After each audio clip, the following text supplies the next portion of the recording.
Students, दुआ है कि आप सब खैरियत से हों अपने अपने घरों में। आज की मेरी क्लास B.Ed सेम 4 के लिए है। हमने पिछली क्लास में पेपर 8B करिकुलम ट्रांजैक्शन पढ़ा है। उसमें यूनिट 5 हम लोग पढ़ रहे थे, जिसमें हमने प्लानिंग ऑफ टाइम टेबल पढ़ा है। आज उसी को कंटिन्यू करते हैं, जिससे प्लानिंग में हमने इम्पोर्टेंस ऑफ टाइम टेबल पढ़ा, टाइप्स ऑफ टाइम टेबल पढ़ा। और आज की क्लास में हम लोग principles of time table construction यानी समय सारणी बनाने के सिद्धांत। Preparing a good timetable is really a complicated piece of work because a number of factors and conditions that change from school to school determine it. Its construction therefore requires thorough concentration and perseverance of mind. While constructing a good timetable, the following points should always be kept in mind. जब भी कोई time table हम बना रहे होते हैं तो हमें कुछ चीज़ों को बहुत ध्यान रखना पड़ता है, जिनमें क्या क्या चीज़ें हैं। इसमें पहला है type of school. Its types determines the nature of curricular and co-curricular activities to be organized in a school. Activities organized in a junior basic school will differ from those in secondary or higher secondary schools. Similarly, rural schools will differ to a great extent from urban schools. Single teacher and double shift schools have their own specific problems which must be solved through the timetable. It is therefore important that while constructing a timetable, the specific needs of the school for which it is made is always kept in mind.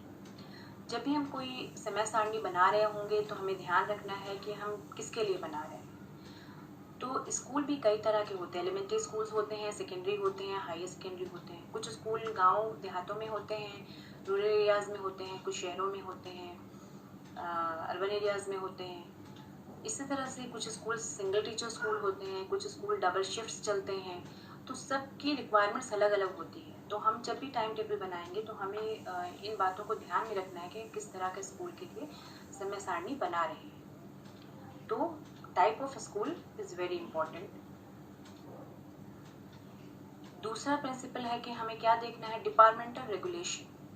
Generally the state department of education prescribes the length of the school year, the duration of the school day, the duration of each of the teaching periods, and even the number of periods for each subject. It is therefore becomes essential that the school timetable be agreement with the government policy. Government बनाती है time table, जो भी state government है, आप department of education है, कि कितना एक साल में कितना वक्त लगेगा, कितना टाइम दिया जाएगा, किसी सब्जेक्ट को कितने टाइम दिया जाएगा, टोटल स्कूल आवर्स कितने देर के होंगे। तो सारा जो पीरियड्स है वो ईयर में कितने डेज होंगे जो टीचिंग के होंगे।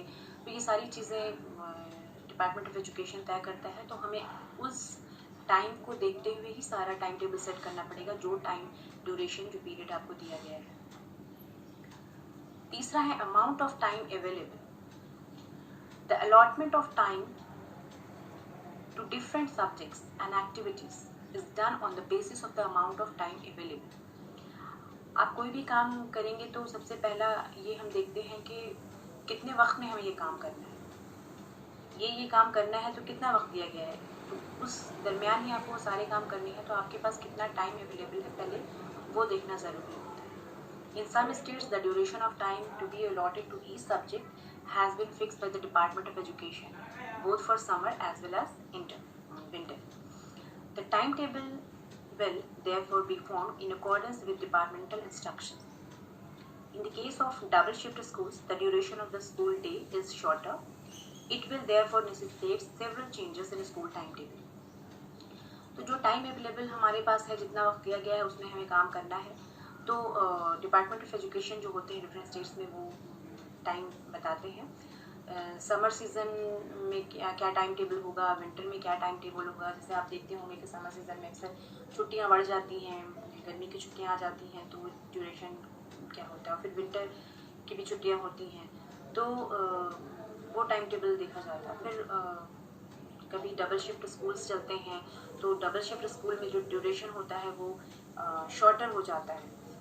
दो शिफ्ट में स्कूल चलते हैं तो जाहिर सी बात है कि आपको दोनों टाइम असेंबली करनी है और टाइम पीरियड सेट करना है, ड्यूरेशन आपको दिया गया है। तो उस दरमियान दो शिफ्ट स्कूल चलता है तो उसमें भी टाइम पीरियड थोड़ा सिंगल शिफ्ट की बनिस्बत कम हो जाता है। नेक्स्ट हमको क्या देखना है, relative importance and difficulty of subject. Relative importance and difficulty of subjects, यानी कि हमें सब सब्जेक्ट को इम्पोर्टेंस देनी है, सबकी अहमियत होती है और सब्जेक्ट की डिफिकल्टी को देखते हुए सेट करना है। The distribution of time and periods among the various school subjects is a matter of great importance. Each subject should be provided in the timetable according to its importance, which of course is determined by academic, social, economic and cultural considerations as well as by the future needs of the pupil. There is also the considerations of the relative difficulty subjects. यहाँ क्या कहा गया है कि time जो periods school subject के लिए दिए गए हैं उनको बहुत ध्यान रखना पड़ता है कि आप किस सब्जेक्ट को कौन सा पीरियड दें। आप डिफ़िकल्ट सब्जेक्ट्स हैं तो आप जाहिर सी बात है जब बच्चे स्कूल आते हैं उस वक्त के बाद जो सेकेंड और थर्ड पीरियड होता है उस वक्त बच्चे बहुत फ्रेश होते हैं, तो उस वक्त आप थोड़े डिफ़िकल्ट सब्जेक्ट दे दीजिए। उसके बाद रिसेस के बाद आप कोई सब्जेक्ट दे दीजिए जो थोड़ा ईजी हो। फिर छुट्टी के पहले आप थोड़ा सा आसान सा सब्जेक्ट दे दीजिए जो बच्चे के साइकोलॉजिकल कंसिडरेशंस को भी ध्यान में रखा जाता है और उस तरह से क्या होता है कि बच्चों को वो बातें समझ नहीं आती। तो डिफ़िकल्ट जो सब्जेक्ट थोड़े से टफ होते हैं उनको थोड़ा समय इस तरह का दिया जाता है जब बच्चे ज़्यादा समझ लें। तो ये सब बातों को ध्यान में रखना बहुत ज़रूरी होता है कि क्या है कि सेकेंडरी स्कूल में जो है मैथमेटिक्स और इंग्लिश को जो ज़्यादा वक्त दिया जाता है, not because they are more important but because they are considered difficult. In junior basic schools more time is devoted to reading and craft because they are difficult nature as compared science. Similarly, the number of subjects, combination of subjects provided and the number of elective groups introduced in a particular higher be taken into consideration while framing a timetable.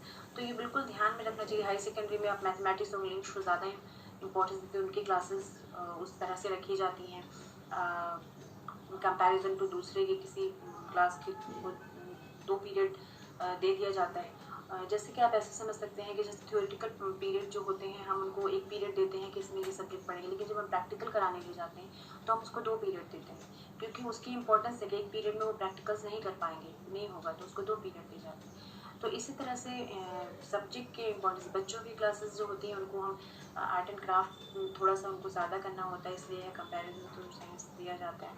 तो इस तरह के combination of subjects और number of elective जो groups होते हैं इन सब चीज़ों को बहुत ध्यान में रखते हुए हमें टाइम टेबल बनाना होता है। तो आप जब भी टाइम टेबल बनाएं तो इन बातों को ज़रूर ध्यान में रखें कि हमें किस तरह से बनाना है। इसमें और भी कई सारे पॉइंट्स हैं जो हम इंशाल्लाह अगली क्लास में डिस्कस करेंगे। Thank you so much.